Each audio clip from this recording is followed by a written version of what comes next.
Welcome. My name is Anthony Kazazis. This will be a half an hour webinar lecture by Michael Beckerman. Michael Beckerman will be talking about climate tech, the built world's biggest challenge and opportunity. Michael Beckerman is the CEO of CREtech, the largest global consultant, media, and conference company devoted to technology innovation in the real estate sector. CREtech's mission is to help the industry embrace, adapt, and future-proof their businesses to inspire the next generation of ideas, processes, and people to champion the world's largest class. CREtech's Climate aims to galvanize the real estate industry to reduce its carbon footprint throughout the entire built world. Without further ado, ladies and gentlemen, Michael Beckerman. Hey, thanks, Anthony, so much for the introduction and for the opportunity. I've been a big admirer of all that you and your team have been building for many, many years, and thrilled to be participating in the New York City Real Estate Expo. Thank you for inviting me, and thank you everybody for tuning in for 30 minutes or so today, or whenever you're streaming this content. So if I can just spend a minute putting this conversation in context. For those that do know me and know CREtech, for those that don't, our mission for the past many, many years has been on real estate technology. Anthony had approached me about speaking at this terrific conference. He asked me, what I could speak on, what was important to me or on topical these days for me and CREtech. And I said, I'd really love to talk about climate tech and the built world. And he said, sure, bring it. So this is one that, while I do a lot of public speaking at obviously at our conferences at CREtech and on other people's platforms when I'm fortunate to be invited, this is new for me, and this is also deeply, deeply personal for me. It is my mission. It is hopefully my legacy. And I hope that at the end of this conversation, I've been able to educate the audience a little bit, inspire as well, but really to galvanize some action that people get involved in what I'm going to talk about.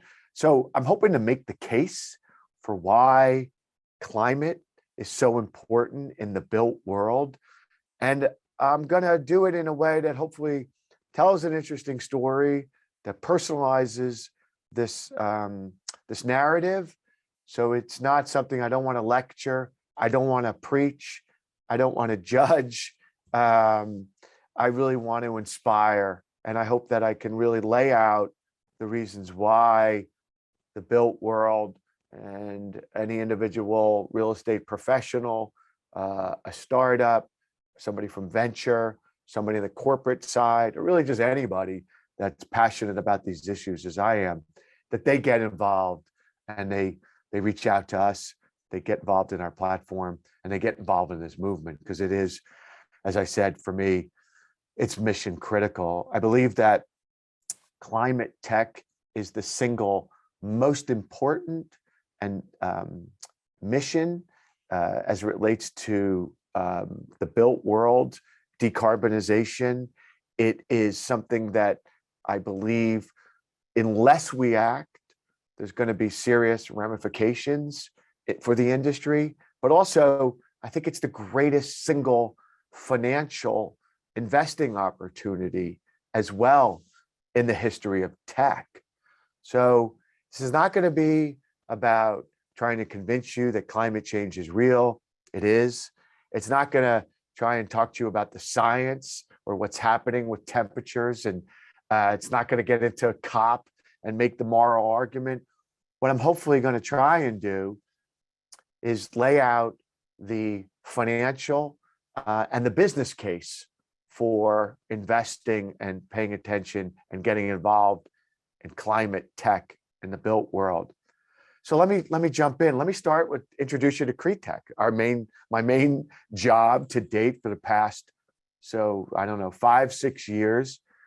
We, myself and the team, have been building a global real estate community, all focused on technology and innovation. What started out very small meetups around the US has grown to an audience of 100,000 professionals globally, all food groups, all asset classes. This is a community that is comprised of venture, startups, corporates, academia, et cetera, et cetera.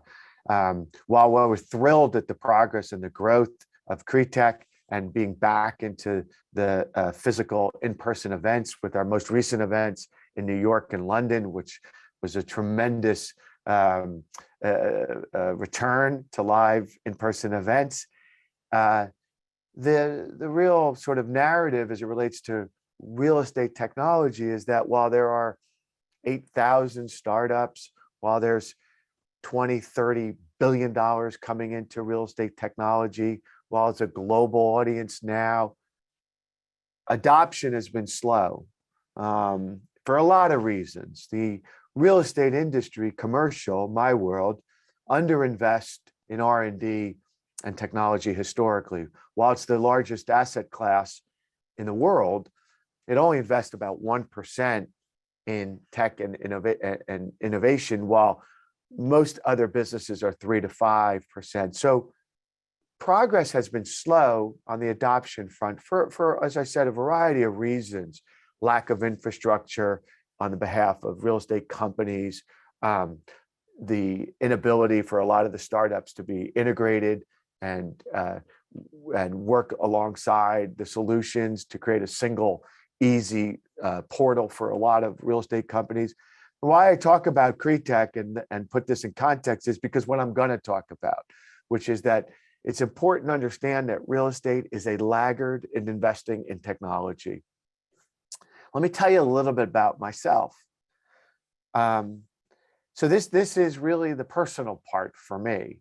I am blessed to live in an environment that is just breathtaking in its scenery and its setting, and I'm fortunate to have a home on a mountain, and raise my kids there most of the time, and as somebody that always loves the environment. But I'm a hypocrite, absolutely. I live in this environment which is breathtaking. Every day I get to see this magnificent setting, and I bless the ground that I walk on. But my professional life has all been about the built world. I have worked in commercial real estate for 35 years, both serving the industry and also just commuting into New York. So I'm a hypocrite because I love the environment. I consider myself an environmentalist. I belong to as many different groups as I can that are also focused on preserving the environment. And yet I work in this built world. And it was very recently in 2020 that I had this extraordinary epiphany awakening through friends of mine that have been doing this for years, that the built world is the largest contributor of carbon emissions, greenhouse gas emissions of any industry on earth. Let that sink in. I mean, I'm somebody that's been in this industry my whole career. As you can tell by looking at me, a long time, 35 years. How do I not know that the built world is contributing so much to climate change? And if I don't know this, then, well, most of the industry doesn't know. And therefore, this is my mission. This is my calling. This is my legacy. This is for my children. This is for your children. This is for future generations. To decarbonize the built world is something that I'm not going to rest until I make that happen with the help of an entire community. So this presentation today, this conversation today, it's really about bearing my soul, personalizing this, and then hopefully when I'm done with this short presentation, it inspires you to also get involved, because perhaps you didn't know, like me, about this. So let's unpack that. How is this possible that 40% of all carbon emissions are coming from the built world, more than any other industry? Thanks to our friends at Fifth Wall, the largest venture firm focused on the built world, climate tech. That slide I stare at every day, and I think about it every day. 40% of all carbon emissions are coming from the built world. And how, right? So our friends at Carbon Cure, the New Buildings Institute, or Carbon Leadership Forum, there's many, ULI Greenprint. There's great education and information for you to then go find and dig in, like I have, to really educate yourself on how this is happening. Because we think transportation, we think coal, we think big industries, but it's not. It's the built world. So it's embodied carbon. What is embodied carbon? It is, and again, I invite you to go look at the New Buildings Institute. There's a whole analysis there that you could really take a deep dive into. What is that? That's the manufacturing of the materials that go into the built world. It's also the transportation. It's concrete, it's steel, aluminum. I mean, concrete is 11% of all carbon emissions, just concrete. Shocking. Steel is 10%. Aluminum is 1.5%. Embodied carbon. I didn't know anything about embodied carbon until recently. Shame on me. But again, that's what I'm going to set out to change, and then hopefully educate and inspire the industry. And then operational carbon, the operating of all of these buildings in the built world. And we all spend, I think it's something like 90% of our lives indoor in the built environment. Everywhere you go is the built environment. So that your operational carbon is also contributing about 28%, I think, of that 40% or so. Don't catch me on my math, but again, go look at others. So that's the story. Those are the facts. And so now we know this, right? Again, I'm not going to make a moral argument. That's for everybody to decide what they're doing, how they're contributing to the collective good of society. But I think the main argument that I want to make, the main case that I want to present to you, if you're in doubt about why this is so important, aside from the moral argument, it's these factors, what I'll call the coming storm, no pun intended or pun intended, is all converging on the built world now, right? I've never seen a time where you can pick up any sort of media outlet, no matter what it is, or what part of the world, geographic or industry, where you're not reading something about climate change and the built world.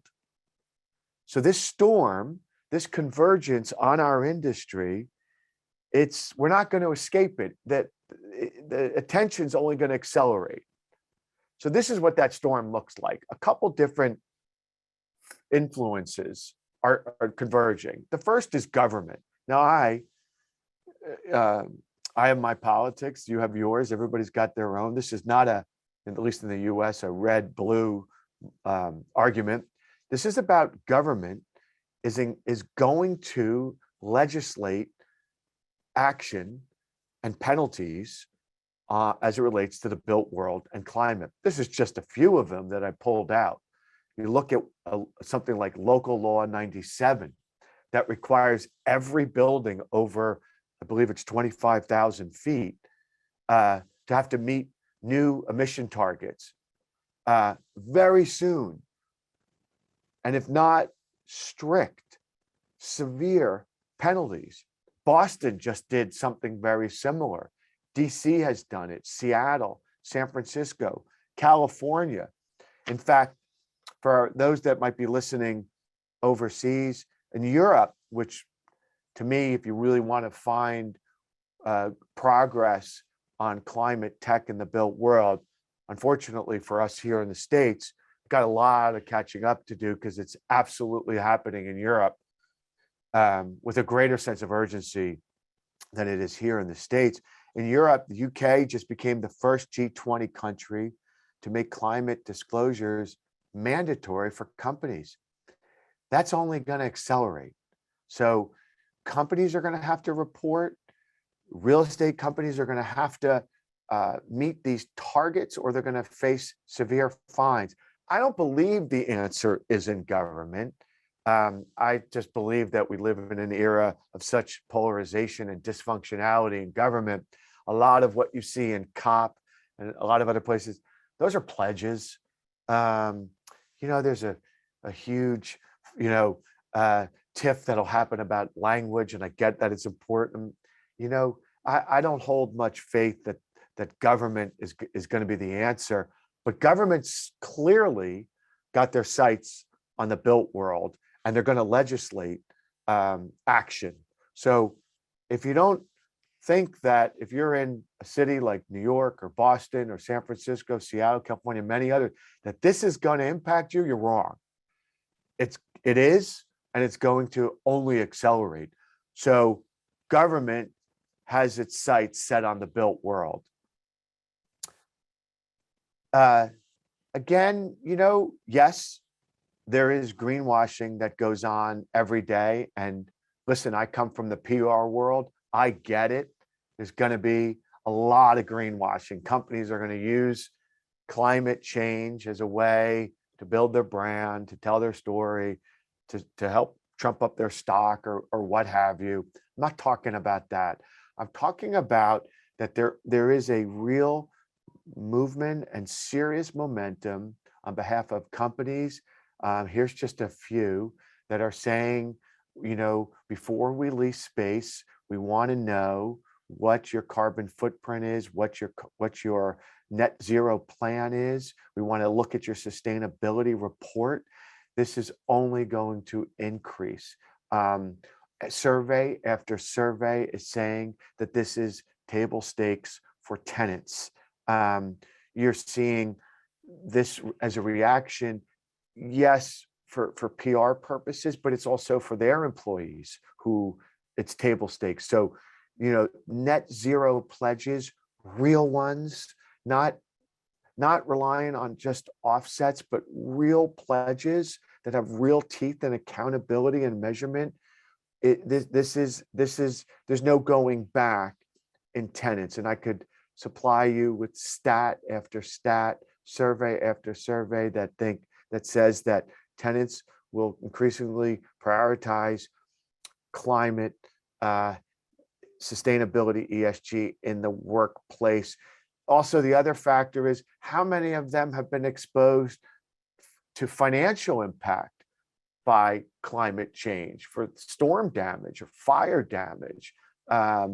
So that's real. And more tenants are also looking at climate risk in terms of their footprint. You're going to start to see, and you already have, some great technology that will advise tenants about where to relocate in the future based on climate risk. So tenants, for sure, if you care about your tenants, and I know most do, particularly in the short-term flex hybrid work environment, you've got to make climate sustainability a priority within your real estate company.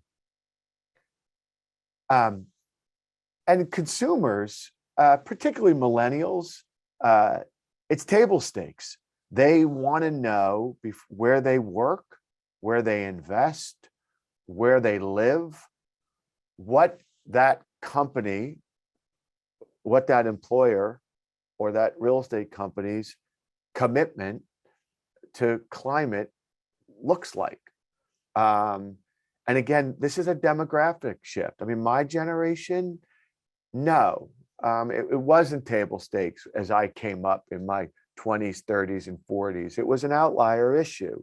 Again, despite the fact that we've had the science for all those years, it didn't grab our attention with the sense of urgency, shame on us, that it does today. So consumers, absolutely. Your residents are demanding it.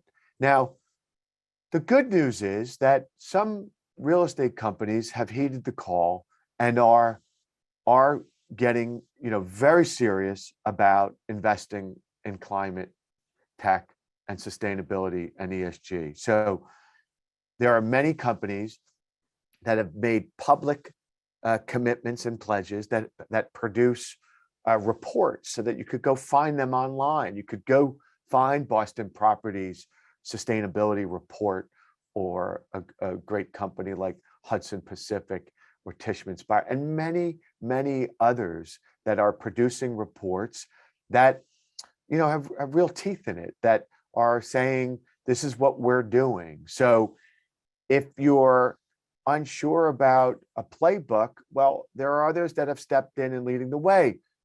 What we need, though, is, as real estate is owned and controlled mostly by smaller privately held companies, 80-something% is not owned by REITs and large companies. This is it's a start.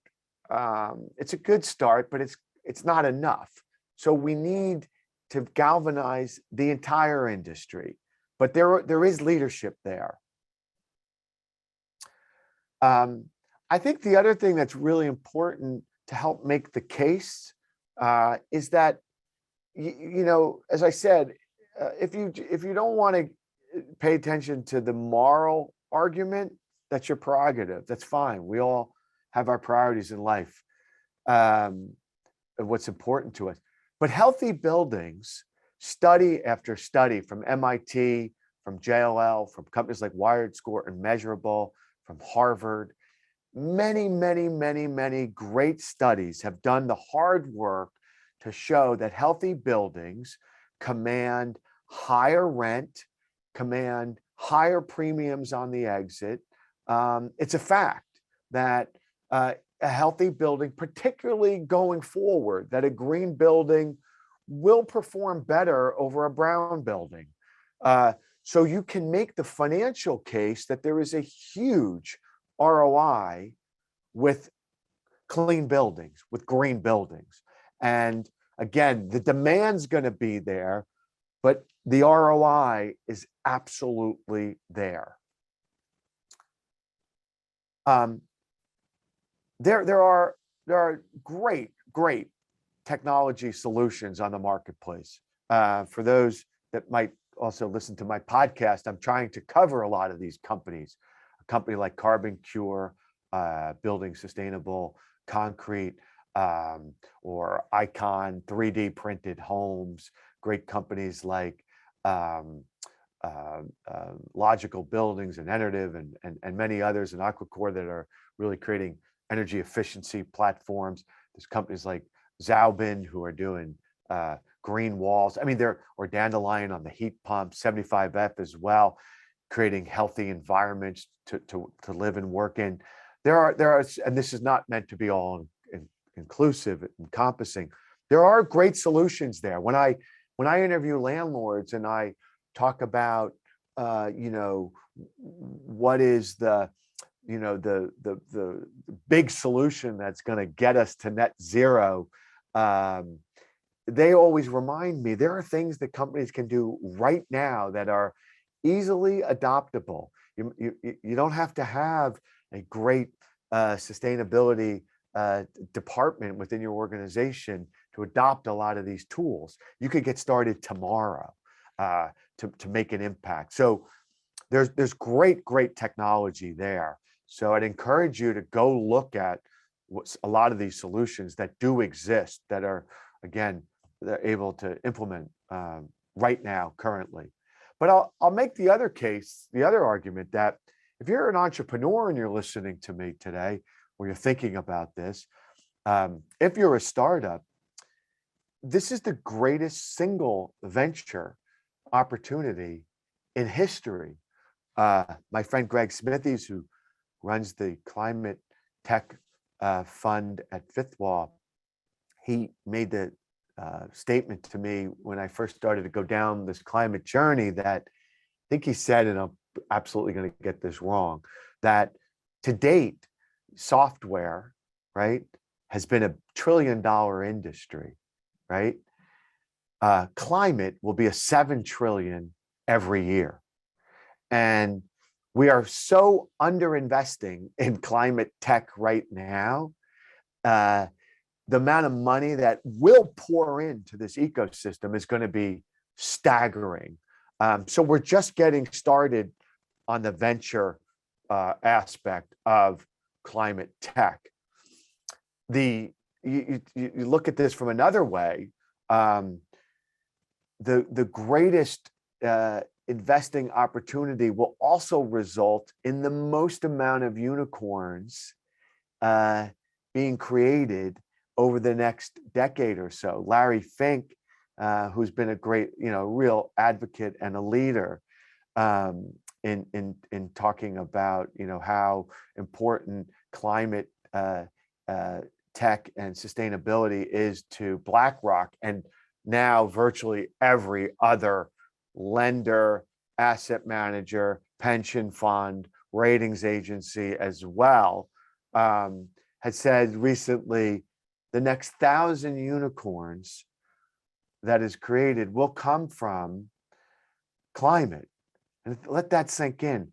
1,000 unicorns. And this is not somebody just throwing out, facts. I mean, this is clearly BlackRock, the biggest, wealth manager, asset manager in the world. When he says something, the world listens. When he says 1,000 unicorns coming from climate, you take that seriously, and that's obviously gonna happen. So if you're a young professional or you're anybody that's thinking about a startup, this is where you need to be focusing, in my opinion, on climate. So the opportunity is extraordinary. There's also some extraordinary content that you can find if you're a real estate company, going back to the industry and my mission about helping to galvanize the industry to decarbonize. There are so many available tools, information to help you get started. This is one from the World Economic Forum that was just put out about 10 steps that you can start right now to help achieve net zero. These are not incredibly complicated or challenging. There's some work here, but I know from others when I talked about the leadership is there, it can be done. So go check out World Economic Forum content. Go check out New Buildings Institute, Carbon Leadership Forum, ULI Green Print. There's a wealth of information that's out there. And that's the story that I really wanted to talk about. The world is watching the real estate sector. All eyes are on us now. Again, as I said in the very beginning of my remarks, it's not for me to shame the industry, to put down I love the commercial real estate industry. It's been so near and dear to me my whole entire career. There's not another industry that I would ever want to focus on or be involved in, but it's one that I really, I feel so strongly is going to face a reckoning from, as I said, from government, financial impact. There's no doubt that if you're building and you're owning real estate in certain cities, listen to the podcast that I've got coming out hopefully soon from the great Dr. Parag Khanna, who's got a book out called Move and a terrific startup called Climate Alpha, where he talks about what cities are not going to be livable within. This is not, this is in my lifetime, and I'm 57, so hopefully I got a lot of years left. that will not be livable. Other things that I've seen about the heat impact that's coming to certain cities, they just won't be desirable. So we have to act now. There's a financial and a business and a market reasons to be acting now. So please get involved. How do you get involved? Follow us at CREtech Climate, which is our new platform devoted to climate tech and the built world. We've got events like Anthony focused on climate. We put out a daily newsletter that's free. We do webinars as well. I've got a podcast, and there's there's any number of ways that you, whether you're working for a real estate company, whether you're working for a tenant, whether you're on the venture side, whether you're on the technology side, whether you're a student, or you're on the mature side of life like me, get involved. As the great late Harry Chapin said, do something. Let your voice be heard and get involved in this movement. We need people. Reach out to me at michael@CREtech.com. Sign up for our newsletter. And the other thing is, I'll mention also, we're going to devote an entire event to climate tech in Copenhagen in 2022. That'll convene all the world's thought leaders on a 2-day conference devoted to how do we galvanize the industry? How do we inspire the industry? What are the tools, the tactics, and the strategies to really move this industry forward? My last point is the reason I wanted to talk about CREtech in the very beginning and put it in context. That comment that I made about how adoption is so slow in the commercial real estate industry in terms of technology and innovation. We don't have time. We can't wait. So what keeps me up at night is the fact that the earth is not waiting for us. Climate is not waiting for us to catch up and pay attention. So there is a tremendous sense of urgency that I hope that people hear in my voice, and that will understand that we don't have 5, 10, 15 years to really get our shit together and to mobilize our industry. So get involved now. I thank you for your time. And Anthony, thank you so much for letting me get on my soapbox and talk about something that clearly is so personal to me.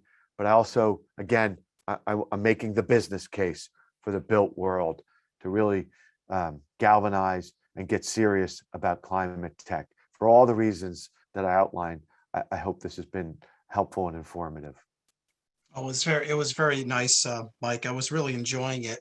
And if there's anybody who could do this, it's you, because I know you're doing your lectures all over the place, and all these countries have to hear this, for this thing to actually work. And so, wow, I really got to compliment you, Mike. This was beautiful, Anthony. Really beautiful, right to the heart. I felt it. Well, thanks, my friend. It's without friends like you and giving me a platform to talk about this. It's just me, talking to my kids. Exactly. They've heard it at nauseum. So I need to get to the industry. So thanks for the opportunity. By all means, and we'll do our best. If there's something that we should be putting up and putting on our newsletter to get out there, we'll do our best to help you, Mike. So by all means. Hey, Mike, tell me, I'm sorry. I don't know what a unicorn is. Tell me what a unicorn is. Unicorns, 1,000 unicorns. Yeah, great. So it's a company with a valuation of $1 billion. Oh, okay. Got it.